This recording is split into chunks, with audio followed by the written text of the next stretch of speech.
Hi guys, it is me here, Max, back again with hopefully another great political video. And today we're going to take a look at something that is probably very different from what I usually do. Today we're going to make a alternate history prediction if Charles Lindbergh won in 1940 against Franklin Delano Roosevelt. Now, for those of you who don't know, Charles Lindbergh was the first man to fly across the Atlantic in a non-stop flight from New York to Paris. And he is very famous in the United States as a public figure, not as much as a politician though he did have sympathies for Adolf Hitler and Nazi Germany in general. He was never a full-blown Nazi, but he was a sympathizer. And due to his high popularity and somewhat association with the Republican Party, I think it'd be safe to assume that in an alternate scenario, if he ran, he would be able to beat out the fairly unknown, unenthusiastic Alf Landon and secure the Republican nomination in the 1940 election. I mean, excuse me, not Alf Landon, Wendell Willkie, but it's the same deal. He probably, if he would have wanted the nomination, he would have gotten the nomination and could have been America's first real celebrity candidate. Now, 1940 was an election in which FDR was beatable. He was still popular, but he was running for his third term. And that was a tradition that was set by George Washington the Great. And it was very, very controversial at the time for Roosevelt to break with that tradition. There was a whole movement called Democrats for Willkie, no third term. And also, back then, the United States only had an approval rating. Like in the United States, only 8% of Americans approved of the idea of getting involved in the war in Europe. The memory of World War I and the immense death totals was still very present in the minds of the American people, and nobody wanted to get involved in that war. Yet Roosevelt was supplying the Allies with food and ammunition, and he was letting American supply ships drive in the Atlantic Ocean where they would be sunk by German submarines. And he also placed an oil embargo on Japan, which was definitely provocative as an act of war against Japan, not saying that Pearl Harbor was by any means justified, but what the United States was essentially doing, it was not allowing Japanese ships to drive through international water in order to get oil, which basically meant that Japan was running out of oil, which was their lifeblood. So Lindbergh could have run a successful campaign, painting Roosevelt as a warmonger who would inevitably get the United States involved in that conflict while pretending to be neutral. I think that he would run under the slogan, vote for Lindbergh or vote for war. And if played correctly, he'd be able to assemble a narrow majority in his favor and win the national majority. Now, I still think that in this alternate timeline, Roosevelt would do pretty well in the West, which is where his infrastructure programs and New Deal improvements of people's personal lives had the strongest impact. The West still had to be developed as a region, and his infrastructure programs were very popular there.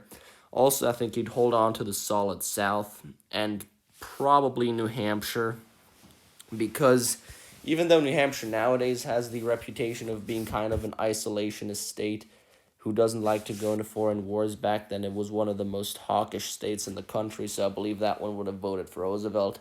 But in the end, I do think that Charles Lindbergh, whether he would have won the popular vote or not, I'm not sure, because I believe his support would have been fairly spread out across the whole country. New York would have been extremely close, for example. However, I do think Lindbergh would have ended up with 332 electoral votes. And there are two main things that Charles Lindbergh would do. He would sign the Reykjavik Understanding with Nazi Germany, promising that the United States would stop supporting the Allies and would not get involved. And he would probably sign the Honolulu Understanding with the Empire of Japan, promising that the United States would end the oil embargo and not get involved with the war in the Pacific. Now, in this alternate scenario, there is no Pearl Harbor. December 7th is a completely usual day. And that was technically before the end of Roosevelt's presidency, but with Charles Lindbergh entering office, I do think the Japanese would have not risked going to war with the United States under the prospect that soon America would take a more isolationist approach. Domestically, I think Charles Lindbergh would continue Roosevelt's New Deal policy in some form because they were very popular, and Lindbergh, just like all politicians, would have loved to be popular. He would have probably balanced it a little more with his own fiscally conservative views, but in general, it would be essentially the Eisenhower administration just a little earlier. The question is, though, since Lindbergh himself was anti Semitic, is there any chance that we could see concentration camps in the United States like we did in Germany? And the answer is most definitely no. That would not happen. But I would not be too surprised if the United States takes a very different approach towards its Jewish community than it did in our own time. Perhaps there would be some sort of, not necessarily legal discrimination, but discrimination by the people of the United States. I think publicly anti Semitism would be more openly practiced, and the Jewish people of the United States would face more hostilities. Perhaps the most things that I could see the Lindbergh administration try is encouraging the breakup of Jewish communities in New Jersey and New York City and spreading them out across the country in order to assimilate them into American culture. It wouldn't be anything too extreme, but those discriminatory policies would definitely urge many of America's Jewish people to have that they would have to flee north across the border into Canada. However, overall, I do not think that the United States would go anywhere near as far as Germany.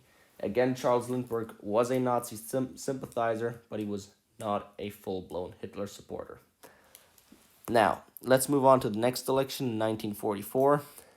I do believe that Elton Barkley, or whatever his name was, I know one thing for sure, he was Truman's vice president, and also the Democrat Senate majority or Senate minority leader for a long time.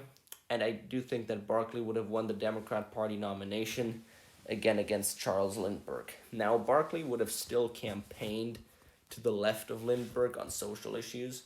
He would have not necessarily campaigned for involvement, but he would have tried as much as possible in order to go against probably the discriminatory policies against Jewish Americans by the Lindbergh administration. However, let's say if Jews in New York City came out in droves to vote for him, I think he'd be able to carry that state. However, it wouldn't make too much of a difference because, after all, Lindbergh was extremely popular. And keeping the country out of the war would be something that he could definitely campaign and potentially even win on. So during that time, however, we have to look at what happens in Europe. In this alternate time, America never enters World War II in any form. And what would end up happening is that this war, the Axis powers, Japan and Nazi Germany, still won't win. But somebody else wins. In this alternate timeline, where the United States is not present in the West in order to perform the landings in Normandy, and not present in the Pacific theater to advance against the Japanese, there is one power which will, and that is the Soviet Union. Stalin once said, "British minds, American industry, and Russian blood won World War II.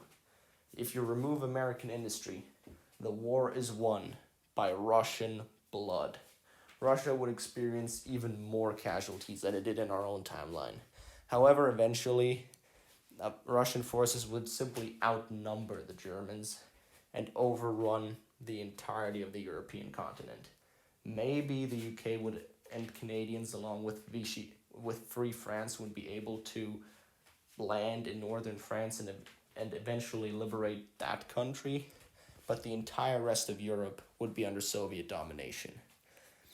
Also, without the United States being in the war, perhaps Japan could have attacked the Soviet Union as well. However, it would have been very hard to fight in Siberia for the Japanese, especially since their army was mainly trained to fight against the heavily under-equipped Chinese military. They would have a much harder time against the industrialized Soviet Union. In the long term, Japan would be pushed off the mainland and eventually its home islands invaded. Japan would have fought ferociously to the last man. However, eventually they would have been obliterated. And considering the length of the war, in this alternate scenario, it might drag on all the way to 1947 or even 1948. I believe the Soviet Union would have committed mass slaughterings of Japanese civilians in retaliation for the war crimes Japan would have committed in the Soviet Union. The Soviet Union was very unforgiving towards war crimes committed against their homeland. I think that would happen again in this alternate time. Now, the Soviet Union, if it would have defeated Nazi Germany and Japan all by himself, would have been in control of all of Eastern and Central Europe, all of China immediately. There would not have been a Chinese Civil War, all of Japan, all of Indochina. I mean, I can show you the flags. Italy would probably be a communistic country since it would have gotten invaded by the Soviets and already had a large left-wing fraction. Greece would be under Soviet domination as well. So would Denmark. And Germany would not be split into two. All of Germany is simply communist. The Netherlands would also fall under Soviet influence. So would Belgium. And Luxembourg. Austria. The list goes on. And ultimately, American isolationism would never have been broken by its entrance into World War II.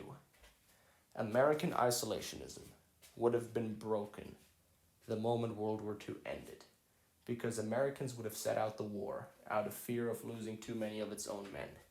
And then, when awaking, America would find itself in a world in which its own ideas are more alone than ever.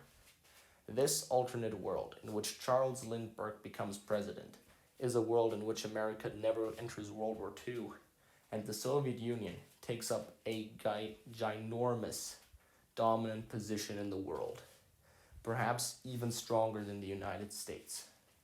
Americans would be paranoid about losing their own freedoms as well. And in this alternate timeline, with a much stronger Soviet Union, the Iron Curtain would essentially be in the Atlantic and Pacific Ocean. And America would be much more focused on itself than it has ever been. This Iron Curtain would probably still be there. And the Western Hemisphere, North and South America, would be a block of freedom compared to a block of communism in Eurasia, with Africa being the main battleground. I think probably countries such as apartheid South Africa and Rhodesia would have continued very much into our own timeline, with the United States being willing to prop up these oppressive regimes in order to just prevent the spread of communism. We can by many ways be glad that Charles Lindbergh did not become president. And had this one man made one decision different, which would have been to run, the entire world could have ended vastly different than it is today. That is what I find so interesting about alternate history. Points of diversion can decide the fate of the entire humanity.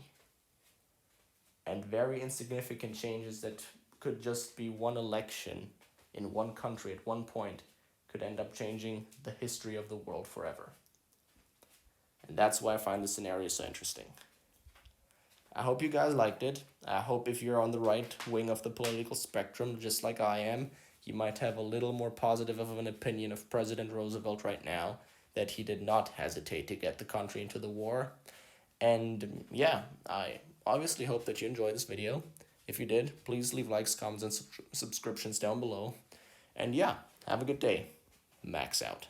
Good night.